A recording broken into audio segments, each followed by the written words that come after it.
ఈరోజు ఒక రకంగా మీరు సీరియస్గా ఆలోచన చేస్తే మనకు అర్థమవుతుంది, ప్రైవేట్ రంగంలో ఎక్స్‌ప్లాయిటేషన్ జరుగుతున్నది.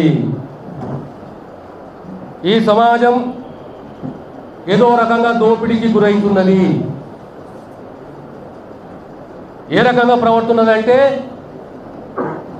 మేము చట్టాలకు అతీతంగా ఉన్నాము, మమ్మల్ని ఎవరు ముట్టుకోలేరు. అది తప్పు, ఆ భావన తప్పు, ఆలోచన పొరపాటు.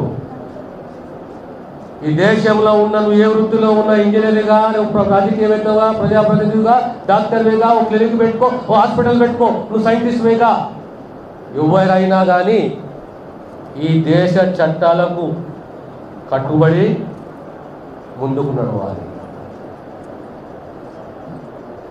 ఈ మెడికల్ హెల్త్ కూడా చట్టాలు ఉన్నాయి. ఆ